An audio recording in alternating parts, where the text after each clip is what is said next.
Risma Winasari, bisa dipanggil Risma. Dan juga perkenalkan my partner in crime.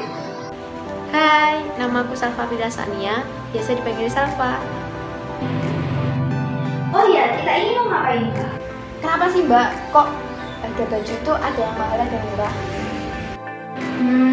Pasti kualitas deh. Kalau kualitasnya bagus, pasti harganya mahal. Tapi kalau kualitasnya standar aja, harganya pasti juga standar. Impor sama lokal berpengaruh juga sih. Bener banget. Harga baju impor dan lokal pasti berbeda. Oh ya Mbak, kenapa sih kita harus impor padahal kan ada baju-baju lokal? Karena memang kebutuhan dari masyarakat sendiri sih, nggak bisa dipungkiri bahwa memang produk-produk dalam negeri ada beberapa yang kualitasnya itu kurang bagus. Oh ya, tahu nggak sih Kak, bahwa bukan hanya produk baju jadi aja loh yang diimpor. Dalam industri konveksi, kita juga mengimpor peralatan dan juga bahan baku seperti mesin jahit, jarum mesin jahit, kain batik, kapas, dan juga benang jahit. Itu semua kita harus impor loh. Mesin jahit, jarum mesin, oke lah ya kalau impor. Tapi kain batik, kapas, dan benang kenapa harus impor? Itu berarti persediaan dalam negeri belum mencukupi untuk kebutuhan nasional, Kak. Oh seperti itu. Kalau gitu ayo kita bahas perkembangan impor kelima barang itu selama 5 tahun terakhir, supaya teman-teman juga menjadi konsumen dan warga negara yang cerdas. Oke, ayo.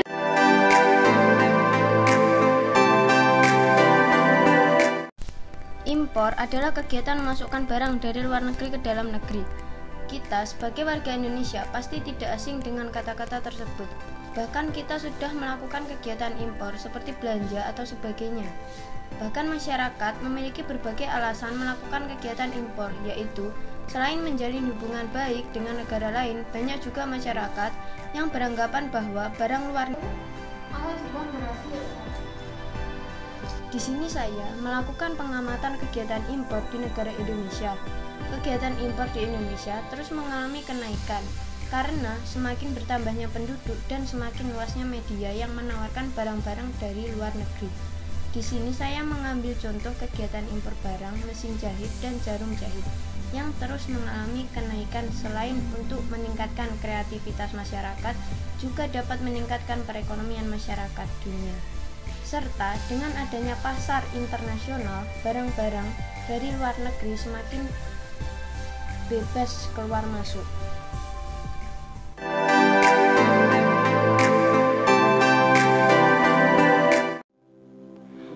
Selanjutnya, kita akan membahas salah satu komoditi impor penting, yaitu tekstil dan produk tekstil batik atau biasa disebut dengan TPT batik.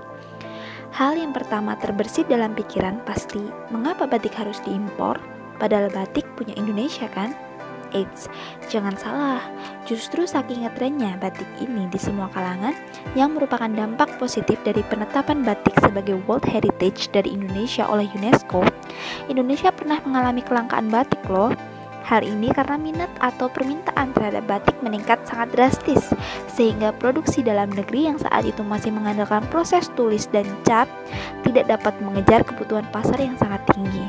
Dapat dilihat dari grafik, pada 5 tahun terakhir total neto impor TPT batik Indonesia sebesar 12.759 kg dengan nilai 125.834 US dollar.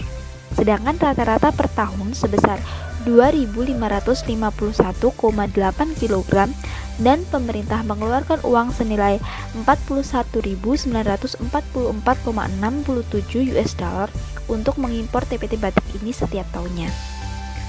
Namun, tidak lama kemudian, pemerintah dapat mengatasi kelangkaan batik berkat kerjasama dan support untuk para pengusaha batik, sehingga semakin lama produksi batik dalam negeri sudah mulai banyak dan hampir bisa memenuhi kebutuhan pasar. Oleh karena itu, pemerintah kembali mengeluarkan Permendagri untuk menyesuaikan kondisi terbaru sehingga kegiatan impor dapat terkendali. Awalnya pemerintah mengimpor batik dari berbagai negara, terutama negara-negara di Asia. Berdasarkan grafik di atas, negara asal impor TPT terbesar adalah Hong Kong dengan persentase 86%. Oh iya teman-teman, bukan hanya peralatan dan harga jadi aja loh yang kita impor, kita juga mengimpor bahan baku atau yang disebut bahan mentah. Dalam kapas adalah bahan yang sebagai bahan pembuatan. Perlu kita ketahui, hingga saat ini kebutuhan kapas kita hampir 100% menurut Mendagri, negara kita sudah mencoba berkali-kali dapat menjadi tanaman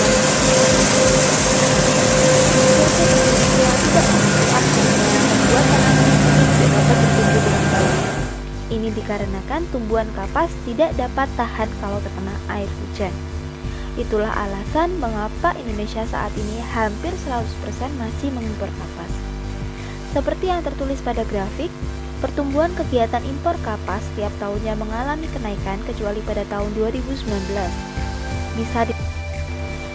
Bisa ditarik total pada 5 tahun terakhir, Indonesia mengimpor kapas dengan neto sebesar 3.468.828.076 kg atau senilai 6.059.520.124 US dollar.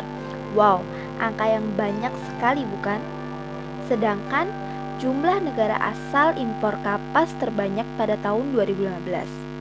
Selain karena industri fashion sedang menggeliat-penggeliatnya, pemerintah juga berharap dengan support kapas yang memadai akan menunjang perkembangan industri sehingga dapat menjadi motor perekonomian negara.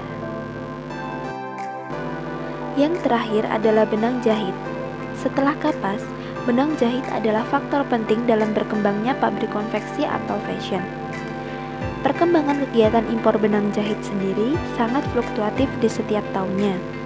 Namun kegiatan impor tertinggi ada pada tahun 2015 dengan total neto 680.705 kg senilai 5.536.087 US dollar.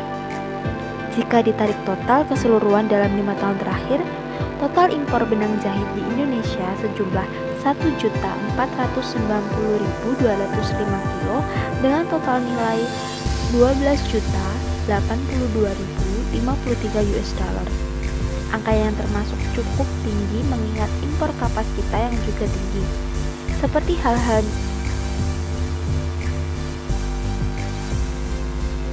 halnya kegiatan impor komoditi lain, impor benang jahit juga dilakukan dari berbagai negara. Pada tingkat impor benang jahit tertinggi yaitu tahun 2015, negara Korea dan Cina sama-sama memegang negara asal impor benang jahit tertinggi dengan persentase 42%. Nah, sekarang kita jadi paham kan seberapa besar ketergantungan kita terhadap produk luar negeri? So, hari ini bisa banget buat motivasi kita untuk mencari solusi atas problematika pemerintah. Oh iya Mbak Is, kamu nggak kerja? Oh iya, udah ya kerja dulu, udah hampir telat nih. Siap Mbak Ris. Sampai jumpa. Bye, sampai jumpa.